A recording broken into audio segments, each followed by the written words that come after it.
go, right? So they could use Kerberos. But there are some challenges there as far as browser support and configuration and whatnot. So right now, there is no standard web UI authentication mechanism for Hadoop. And finally, IP-based authentication is in use. In some Hadoop deployments, there will be the use of what are called HDFS proxies. And HDFS proxies will distribute data across a Hadoop cluster, which is essential for performance.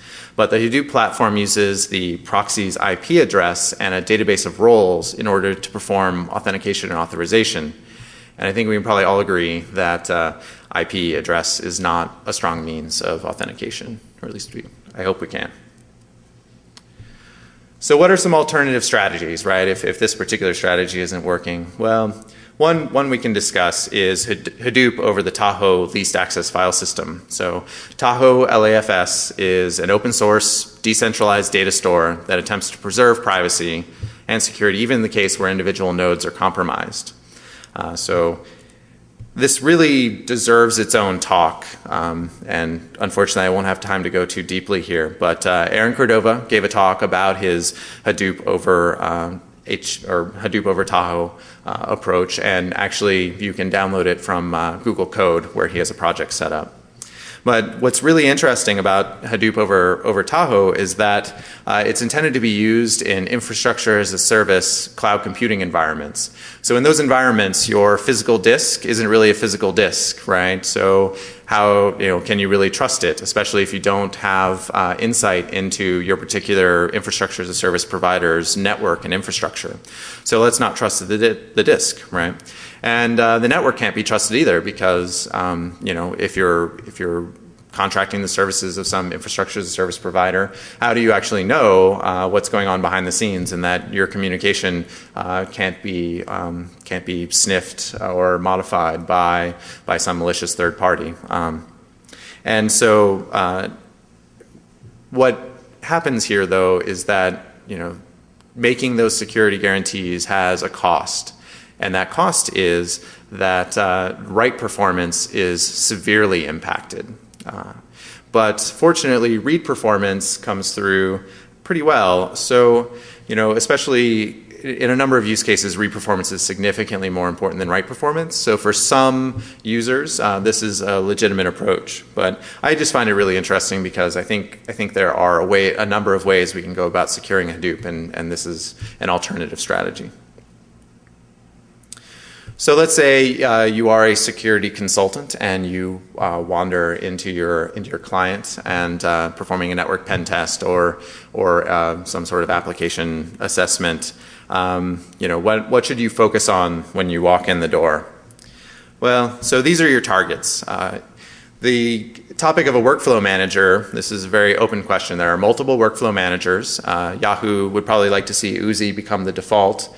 And Oozie, in order to perform its job, it's a super user, and it can impersonate any user in the Hadoop cluster. So if you can compromise the machine that Oozie is running on, you just took control of the entire Hadoop cluster.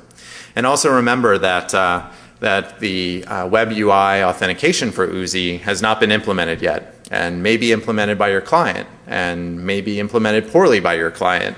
So it's an area that should receive special review. Also, the name nodes and data nodes. So, why would you want to rob the data nodes? Well, that's where the data is. The money is. The data, right? And so, what you want to look for here is those secret keys. And so keep listening, and maybe you'll get one, or maybe you'll find a misconfigured box, misconfigured in some other way you can gain access to. Insecure data transports. This is going to be a problem for most Hadoop users. Most will have if they are using Hadoop with security, they will be using the default quality of protection of authentication only. And there's currently no guidance on running Hadoop with transport security or with message level security. And finally, these HDFS proxies. If you find a deployment with these HDFS proxies, remember they're doing IP-based authentication, and could be a way to gain access to all of the data stored in HDFS and very quickly. And then there is the issue of the tokens, which we discussed. And so all of these sensitive tokens must be protected when they're transmitted over the network, but they probably aren't. And they're useful for varying lengths of time, and without the ability to renew the tokens, you're going to be limited to, you're going to be time boxed to, 24 hours or less. But look for them. They're very useful. These are kind of in descending order of what I consider importance, with the delegation token, being really powerful, since you can communicate to the name node and get access to data that way. The name node knows where all the information is. The block access tokens are useful, but require additional effort to locate data, and the job token is equally useful. So Hadoop is increasingly used at very large scale. We're not going to see these approaches to distributed computing going away anytime soon, and because of the sensitive data of much of the information we store in our networks, we're going to require stronger security guarantees than Hadoop can currently make. Right now, it still requires either a significant investment on the part of the person who is deploying Hadoop, or requires equally strong network segmentation. So this is going to be a really exciting area to watch, and I hope you all have enjoyed my talk. I'll take questions off of the podium, and thank you for coming.